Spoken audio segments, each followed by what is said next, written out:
함께 봅니다. 고린도전서 4장 14절에서 16절까지 말씀입니다. 고린도전서 4장 14절에서 16절까지 말씀, 우리 다 같이 한 목소리로 함께 합독합니다. 시작.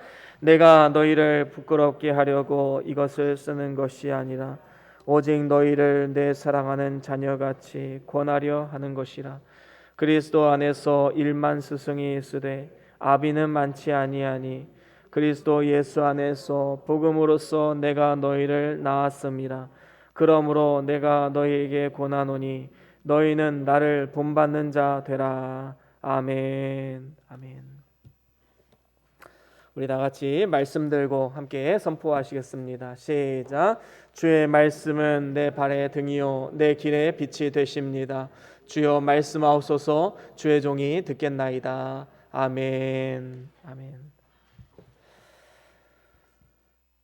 오늘은 고린도전서 4장 14절에서 16절 말씀으로 자녀와 스승과 부모의 도리라는 제목으로 말씀을 나누길 원합니다. 보통 가정의 달이 되고 또 가정주의를 맞이하면 많은 분들이 이런 생각하시는 분이 있습니다. 오늘 말씀은 나와는 별로 상관이 없는 말씀이겠구나 라는 생각을 하시는 분들이 있지요. 왜 그럴까요?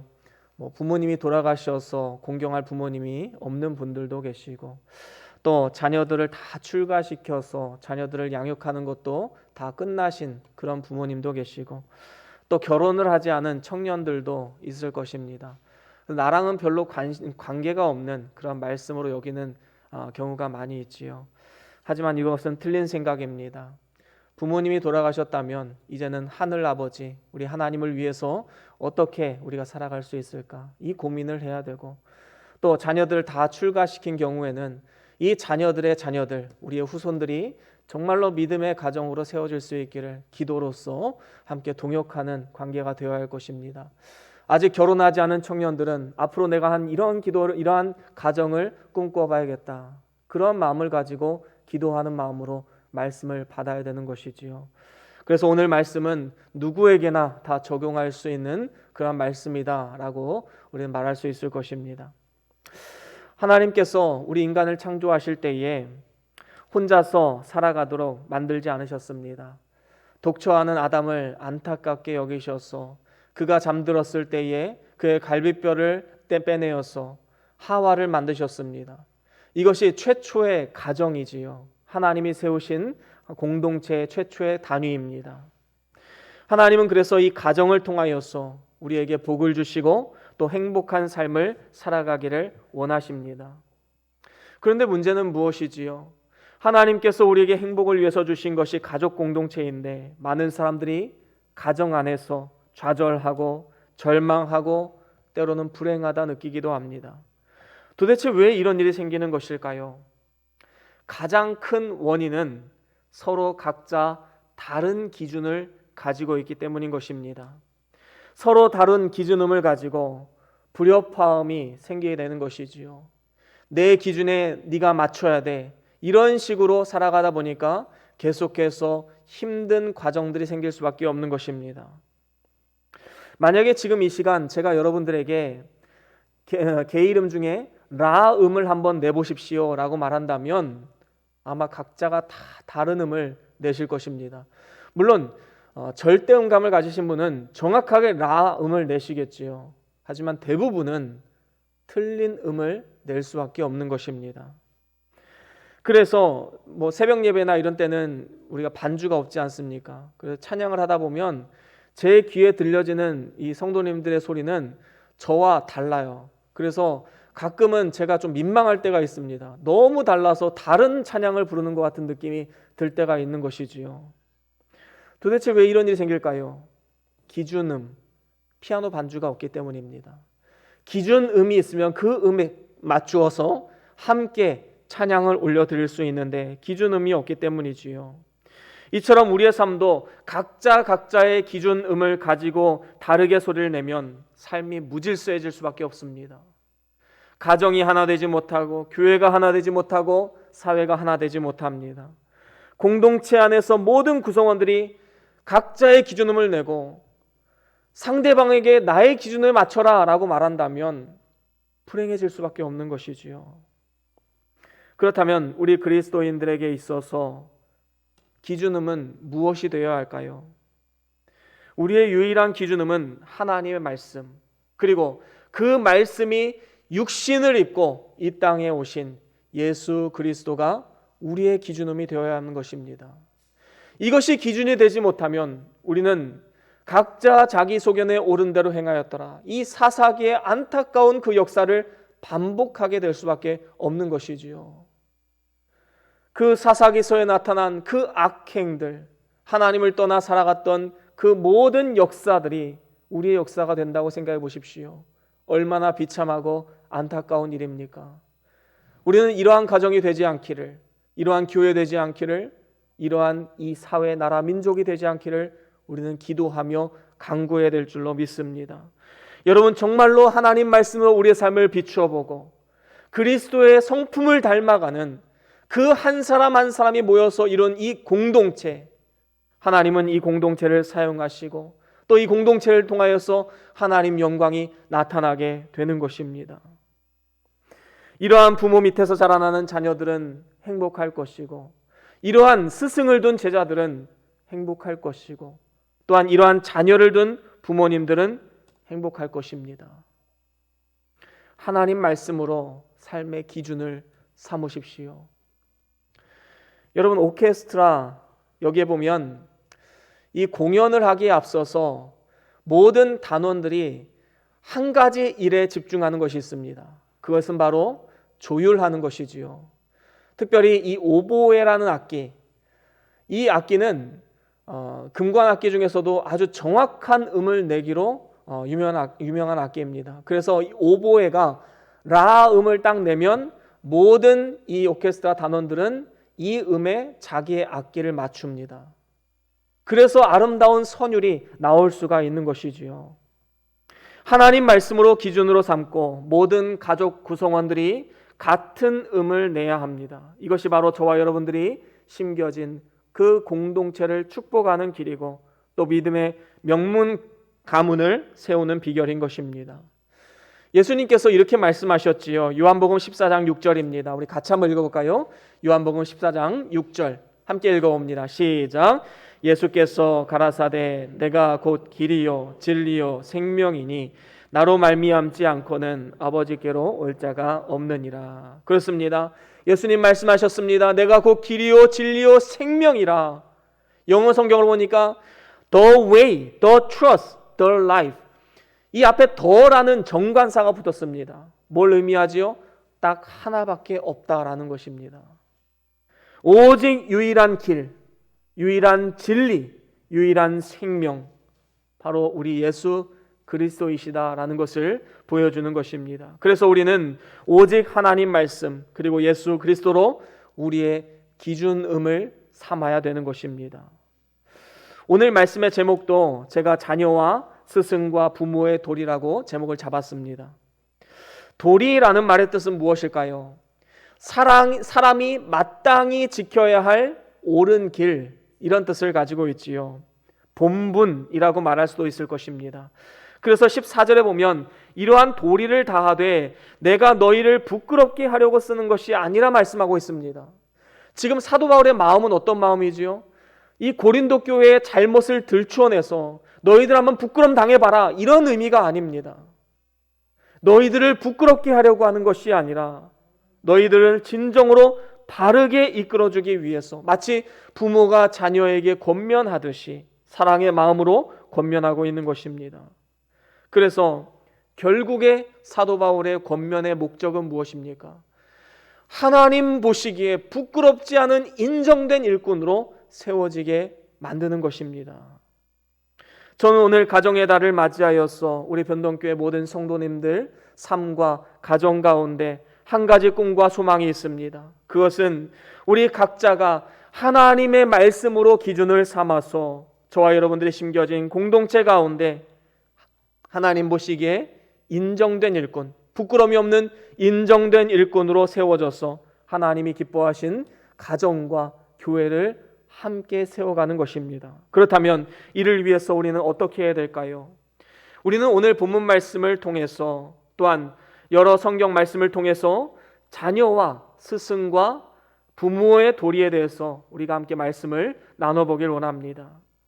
그 첫 번째는 먼저 자녀에 관한 말씀입니다. 이것은 부모님께 공순하게 대해야 함을 우리에게 가르쳐주고 있습니다. 이것이 바로 성경이 우리에게 증거하는 바이지요. 우리는 부모라는 단어를 쓸 때 언제나 두 가지 영역에서 생각해 보아야 됩니다. 우리는 영적인 아버지이신 하나님이 계십니다. 그리고 하나님께서 그 권한을 대행할 수 있도록 권한을 위임한 우리의 육적인 부모님이 계시지요. 우리는 그래서 이 육적으로 부모님을 통해서 이 땅에 태어나게 되었고, 영적으로는 하나님으로부터 태어났기 때문에 하나님을 우리는 아버지다라고 부르는 것입니다. 그래서 요한복음 1장 12절에도 이렇게 말씀하지요. 같이 한번 읽어볼까요? 시작. 영접하는 자 곧 그 이름을 믿는 자들에게는 하나님의 자녀가 되는 권세를 주셨으니. 아멘. 그렇습니다. 그리스도를 마음의 구주로 영접하는 자들, 그리스도를 믿는 자들, 하나님의 자녀가 되는 권세를 주셨다. 하나님을 아바, 아버지라 부를 수 있는 권세를 주신 것입니다. 그래서 우리는 육신의 부모님에게 뿐만 아니라 영적인 아버지인 하나님께 부끄럽지 않은 자녀가 되기 위해서 먼저 그분 앞에 겸손하고 공순한 태도로 나아가야 되는 것이지요. 여기서 공순하다라는 말은 공손하고 온순한 태도를 말하는 것입니다. 전도서 10장 4절에 보면 이런 말씀이 있지요. 우리 같이 한번 읽어보겠습니다. 전도서 10장 4절입니다. 시작.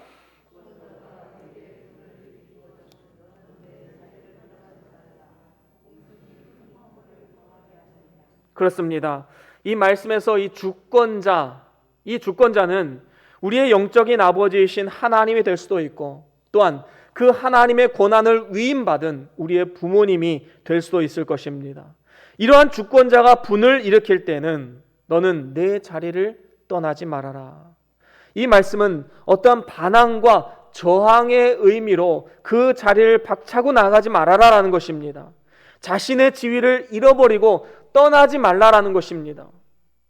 때로는 내가 원하는 대로 하나님께서 이루어 주시지 않고, 때로는 하나님이 나에게 무관심하다 느껴질 때 우리는 하나님 앞에 서운한 마음을 품을 때도 있지요. 하나님, 내 생각에는 이게 맞는데 왜 하나님은 이렇게 들어주지 않습니까? 내가 그렇게 기도했는데 하나님은 그것 하나 들어주지 않으십니까? 그런데 한번 생각해 보십시오. 만약에 하나님의 생각과 내 생각이 다르다면 과연 하나님이 틀린 것일까요? 내가 틀린 것일까요? 정답은 나와 있습니다. 우리는 절대로 하나님 앞에 교만한 마음을 품어서는 안 되는 것입니다.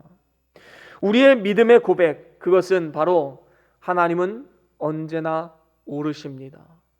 God is good. 하나님은 언제나 선하십니다. 나에게 좋은 것을 주시는 분이십니다. 바로 이 믿음의 고백을 통하여서 하나님 우리의 삶 가운데 역사하시는 것입니다. 이 믿음의 전제를 통해서 나아가면 주권자가 어떠한 분을 일으키든 나에게 어떠한 응답을 주든지 우리는 그 자리를 떠나지 않을 수가 있는 것이지요. 하나님의 선하심을 신뢰하기 때문인 것입니다. 아이들은 어떻습니까? 때로는 부모님이 자신이 원하는 요구를 들어주지 않는다고 서운한 마음을 갖거나 아니면 떼를 쓰는 경우도 있습니다. 하지만 부모님이 들어주지 않는 것은 다 이유와 목적이 있는 것이지요. 아이들에게 좋은 것 그리고 유익한 것이라면 왜 들어주지 않겠습니까? 때로는 그것이 자녀에게 해가 될 수 있기 때문에 들어주지 않는 경우도 참 많이 있는 것이지요. 물론 부모님도 연약한 인간이기 때문에 틀릴 때도 물론 있습니다. 하지만 그럼에도 불구하고 우리 자녀들의 태도는 그 권위에 대항하고 저항하는 것이 아니라 공순한 태도, 공손하고 온순한 태도로 나아가야 마땅한 것입니다. 이러한 자세로 나아갈 때에 큰 허물을 경하게 한다라고 말씀하고 있는데, 이것은 아무리 큰 허물일지라도 이러한 공순하고 겸손한 태도를 통하여서 능히 극복할 수 있음을 우리에게 말씀해 주고 있는 것입니다. 오늘 말씀에서도 사도 바울은 하나님의 마음으로 마치 자녀에게 하듯 고린도 교회 성도들을 권면하고 있음을 보게 됩니다. 우리가 진정으로 하나님 아버지의 마음 그리고 부모님의 마음을 깨달아 이해하고 알았다면 자녀된 우리들은 언제나 공순한 태도로 겸손하게 그 앞에 나아갈 수밖에 없는 것입니다. 탕자가 아버지의 말씀을 거역하고 자기에게 돌아올 모든 재산들을 미리 받아가지고 멀리 가서 방탕하면서 다 탕진하게 되었지요. 이제 거짓골이 되어서 집으로 들어옵니다. 집으로 올 때 가장 먼저 그를 발견한 자가 누구입니까? 바로 아버지이지요. 아버지는 어제나 오늘이나 언제나 한결같이 그 자리에 서서 아들을 기다리는 것입니다. 이것이 바로 아버지의 마음이지요. 그가 돌아왔을 때에 아버지는 그를 책망하지 않았습니다. 그를 꼭 안아주고 좋은 옷을 입히고 또 송아지를 잡아서 동네 사람들을 다 불러 모아서 잔치를 배설합니다. 이것이 바로 아버지의 마음이지요. 다윗에게도 패역한 자식 압살롬이 있었습니다. 그는 아버지가 아직도 건재하게 살아계신데 자기가 아버지를 죽이고 왕이 되려고 반란을 일으켰습니다. 하지만 다윗은 반란을 진압하는 군사들에게 뭐라고 말합니까? 압살롬에게 관대히 대하라. 죽이지 말라라는 것입니다. 나중에 압살롬이 죽었다는 소식을 들었을 때에도 다윗은 내 아들 압살롬아, 내가 너 대신 죽었어야 되는데 하면서 참으로 마음 안타까워하는 이러한 마음을 볼 수가 있습니다. 이것이 바로 아버지의 마음이지요. 하나님께서는 우리를 늘 용서하시고 좋은 것으로 인도하시는 아버지이십니다. 이러한 하나님 아버지의 마음을 깨달았다면 하나님께뿐만 아니라 육신의 부모님께도 언제나 공순한 마음으로 대해야 하는 것이지요. 특별히 이렇게 부모님께 공순하게 대한다는 것은 부모님의 권위를 인정하는 것입니다. 하나님께서는 우리 인간들에게 이 하나님의 권위를 위임해 주었는데 특별히 부모님에게 그 권한을 위임해 주었습니다. 그 권위 앞에 우리는 주 안에서 순종해야 된다라고 성경은 말씀합니다. 우리 같이 말씀 한 구절 읽어볼까요? 에베소서 6장 1절과 2절 말씀 우리 같이 한번 읽어보겠습니다. 시작. 자녀들아 너희 부모를 주 안에서 순종하라. 이것이 옳으니라. 내 아버지와 어머니를 공경하라. 이것이 약속 있는 첫 계명이니. 아멘. 그렇습니다. 이것은 그 부모님의 권위에 대해서 순종해라 라는 것입니다. 그런데 그래서 가정 안에서 부모님께 대한 순종은 궁극적으로 그 권위의 원천이신 하나님께 대한 순종을 말하는 것입니다. 왜냐하면 부모님은 보이지 않는 하나님의 권위의 대행자이기 때문인 것입니다.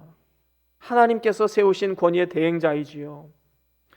하지만 우리는 여기서도 아주 중요한 전제가 있음을 분명히 알아야 됩니다. 그것은 바로 주 안에서라는 전제입니다. 부모 공경은 단순히 그리스도인들에게뿐만 아니라 모든 시대, 모든 인류에게 보편타당한 윤리 법칙입니다.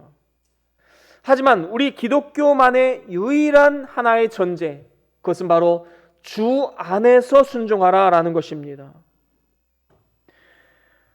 우리가 믿는 믿음의 가치, 진리의 말씀과 상충이 되면 과연 어느 편을 따라야 될까요? 우리는 진리의 말씀을 따라야 합니다.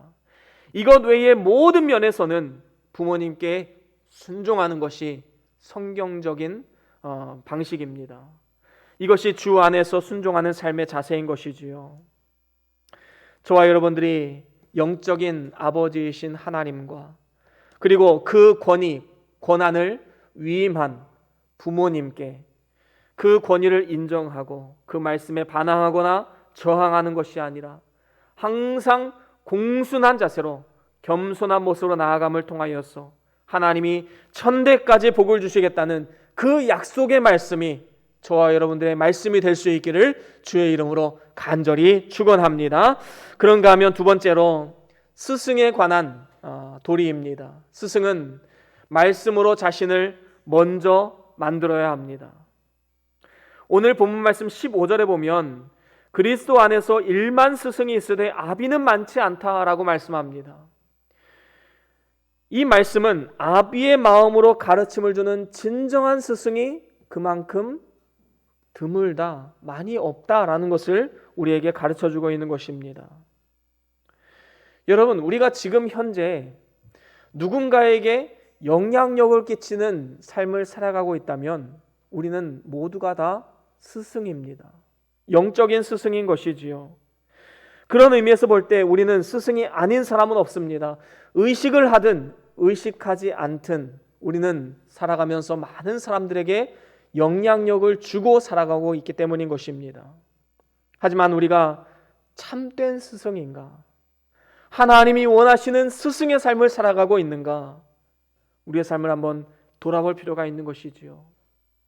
참된 스승은 참된 지식을 가르치는 사람입니다. 참된 지식이 무엇일까요? 빌립보서 3장 8절에는 이렇게 말씀하고 있습니다. 우리 같이 한번 읽어볼까요? 빌립보서 3장 8절입니다. 시작. 또한 모든 것을 해로 여김은 내 주 그리스도 예수를 아는 지식이 가장 고상함을 인함이라. 내가 그를 위하여 모든 것을 잃어버리고 배설물로 여김은 그리스도를 얻고. 아멘. 그렇습니다. 여기에 보면 예수를 아는 지식이 가장 고상한 지식임을 말씀하고 있습니다.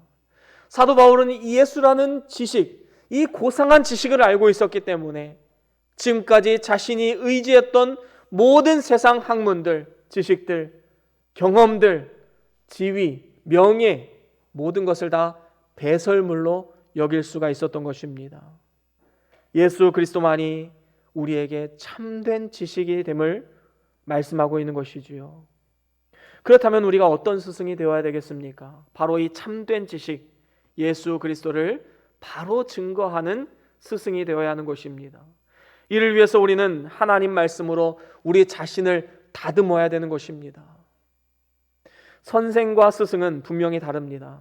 선생은 영어로 teacher, 아니면 대학교에서는 professor라고 부르기도 하지요. 그런데 성경에서 말하는 스승은 이러한 의미와는 조금 차이가 있습니다. 오히려 성경에 나오는 스승의 의미는 영어로 멘토와 훨씬 더 가깝습니다. 멘토는 지식을 가지고 있을 뿐만 아니라 경험이 풍부하고 자기 인격을 만들어서 우리가 존경하고 배울 수 있는 사람을 말하는 것입니다. 나이도 중요치 않고 학벌도 중요치 않습니다.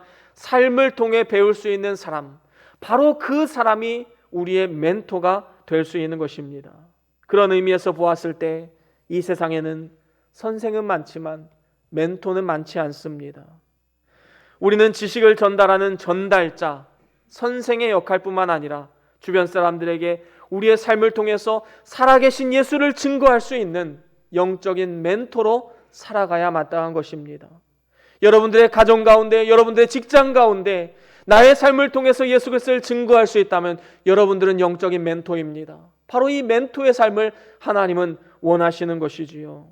하나님은 우리 자신만 구원받는 데서 끝나는 것이 아니라 우리의 삶을 통해서 복음이 땅끝까지 증거되는 이러한 축복의 삶을 살아가기를 원하시는 것입니다. 이를 위해서 우리가 먼저 하나님 앞에 나 자신을 다듬어 가야 되는 것입니다. 고린도전서 9장 27절에 보면 이렇게 말씀합니다. 우리 같이 한번 읽어볼까요? 고린도전서 9장 27절 함께 읽어봅니다. 시작.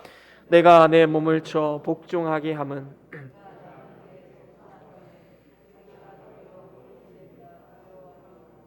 아멘. 그렇습니다. 하나님께서 왜 사도 바울을 버리시겠습니까? 하지만 사도 바울의 인식은 내가 혹시 이렇게 하나님 말씀대로 살지 않으면 내가 복음을 전해놓고 혹시 내가 버림받지 않을까, 이러한 두려운 마음을 가지고 살아왔던 것입니다. 누군가의 스승이 된다는 것은 내가 하는 그 말들이 다시 나에게 부메랑이 되어 돌아온다는 사실을 반드시 알아야 되는 것입니다. 그래서 야고보서에는 뭐라고 말씀합니까? 선생된 우리가 더 큰 심판을 받을 줄 알아라. 그래서 선생이 되지 말라라고 말씀합니다. 이것은 우리에게 선생이 될 자격이 없으면 선생하지 말아라라고 말하는 것이 아닙니다. 선생이 되려면, 누군가의 스승이 되려면 먼저 나 자신을 잘 다듬어야 된다. 그것을 말씀해 주고 있는 것이지요. 몸을 쳐서 하나님 말씀 앞에 복종하는 삶을 살아가야 함을 말씀하고 있는 것입니다.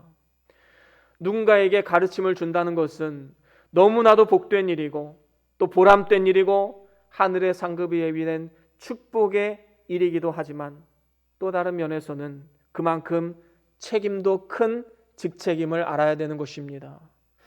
하지만 이러한 사실이 내가 주님의 몸된 교회 안에서 어떠한 교사로서, 구역장으로서, 사역부장으로서 아니면 어떤 가르치는 일로서 섬기지 말아야 될 합리적인 이유로 말씀드린 것은 아닙니다. 나는 이래서 못하고 저래서 못하고 아직 인격이 안 돼서 못하고 지식이 없어서 못하고 못하는 것 이유를 대면 끝이 없습니다. 하지만 우리가 진정으로 영적인 멘토가 되기를 원한다면 우리 자신을 다듬어 가면서 하나님 말씀에 복종하는 것이지요. 이래서 못해가 아니라 이렇게 함으로 인해서 나는 감당하겠습니다. 이러한 믿음의 결단이 있어야 되는 것입니다. 참된 지식을 따라서 하나님 말씀으로 나 자신을 만들어가는 스승, 진정으로 하나님이 우리에게 요구하시는 삶의 자세인 것입니다. 이러한 영적인 멘토를 통하여서 하나님 나라는 계속해서 확장되어져 갈 것이고 그의 놀라운 일들을 그 사람을 통해서 이루시는 것입니다. 저와 여러분들이 심겨진 그곳에서 먼저 말씀으로 나 자신을 훈련시키고 만들어감을 통하여서 다른 누군가에게 선한 영향을 끼치는 영적인 스승, 영적인 멘토로서 귀한 사명 감당할 수 있기를 주의 이름으로 간절히 축원합니다. 그런가 하면 마지막으로 세 번째, 부모에 관한 권면입니다. 그것은 바로 자녀들에게 본이 되라라는 것이지요. 15절 하반절에 보면 복음으로써 내가 너희를 낳았느니라 말씀하고 있습니다. 이것은 육체로만 낳는 것이 아니고 복음으로 낳아야 함을 말씀하고 있는 것입니다. 여러분 꼭 육체로 낳아야지만 자녀입니까? 그렇지 않습니다. 복음으로 낳아야지만 진정한 자녀가 되는 것입니다. 복음을 전해서 자녀들 마음속에 예수의 생명을 넣어주고 예수의 마음을 본받게 하고 예수의 인격을 닮아가게 만들어주는 것, 바로 우리 부모된 우리의 사명인 것이지요. 바울은 빌레몬에게 편지를 쓰면서 이런 말을 했습니다. 갇힌 중에 낳은 아들 오네시모를 위해 너에게 간구하노라. 여러분, 오네시모가 어떤 사람이지요? 빌레몬의 집의 종이었습니다.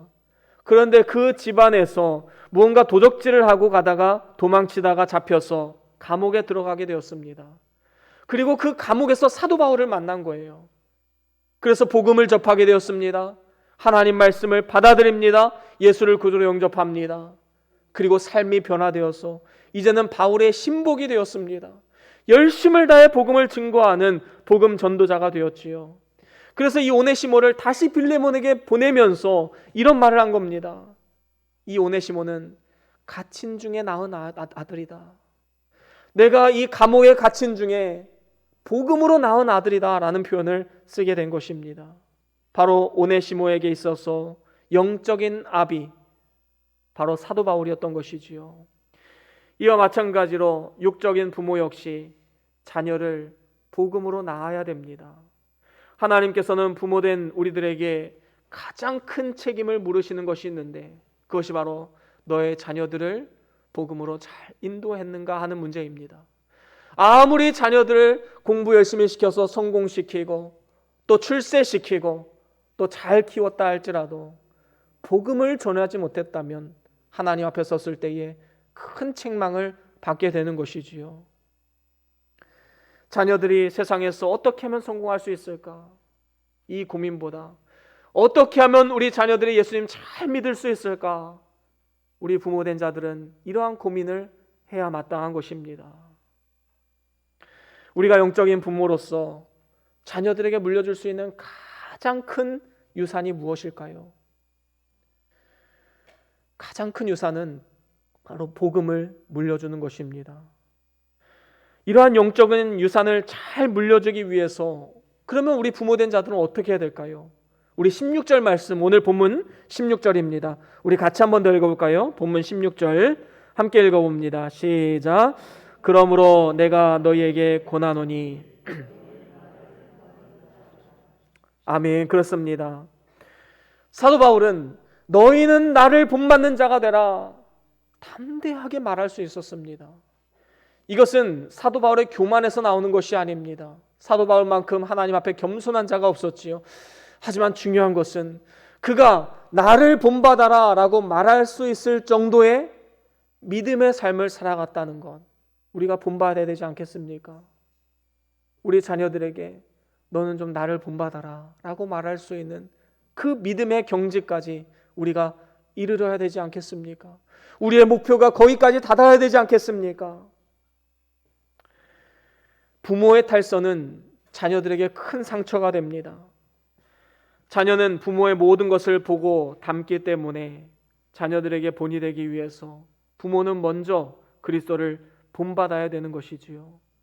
일반적으로 자녀들은 부모의 외모뿐만 아니라 성격, 재능, 인격 모든 것이 다 닮는 경향이 있습니다. 그렇기 때문에 자녀들 앞에서 우리의 행동, 말 한마디 너무나도 중요한 것이지요.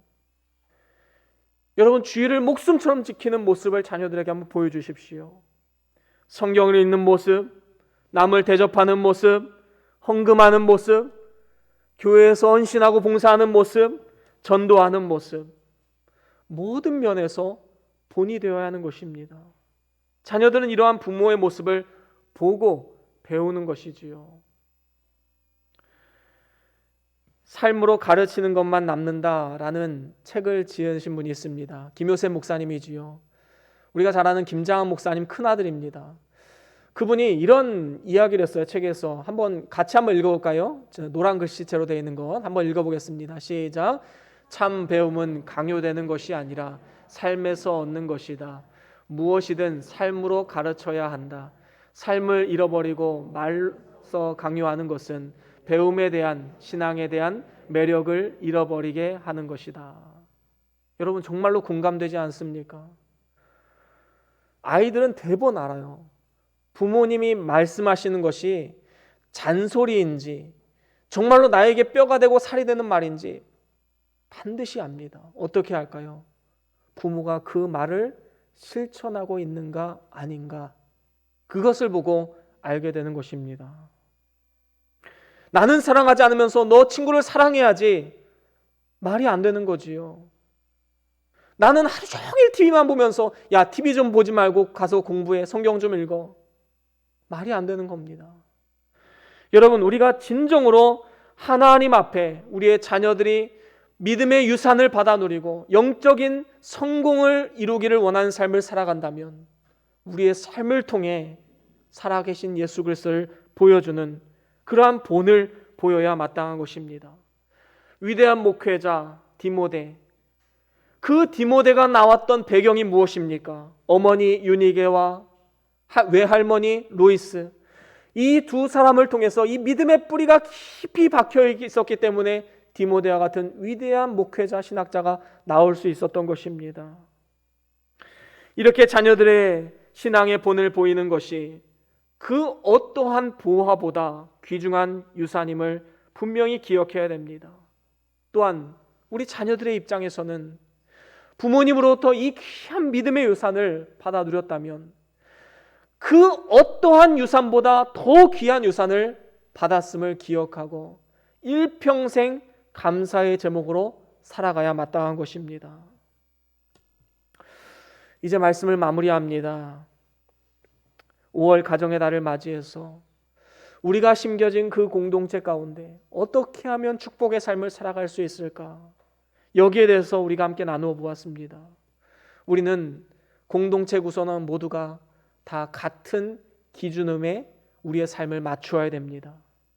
때로는 내 상황에 맞지 않고, 때로는 내 생각에 맞지 않고, 때로는 내 경험에 맞지 않는다 할지라도 하나님의 말씀이라면 그것을 기준으로 삼고 그 말씀이 육신이 되어 또한 이 땅에 오신 예수 그리스도의 삶을 기준으로 삼고 이제는 모든 가족 구성원, 모든 교회 성도들이 한 곳을 바라보며 한 마음 한 뜻으로 하나가 되어야 하는 것입니다. 그래야지만 아름다운 영적인 오케스트라 선율이 나오게 되는 것이지요. 이를 위해서 우리는 자녀와 스승과 부모의 도리에 대해서 함께 나누었습니다. 자녀로서는 어떻게 해야 됩니까? 부모님께 공순히 대해야 합니다. 만유의 주권자이신 하나님 앞에, 그리고 그 권위의 대행자이신 부모님 앞에 언제나 공손하고 온순한 자세로 대해야 되는 것이지요. 전능하신 하나님은 언제나 옳으십니다.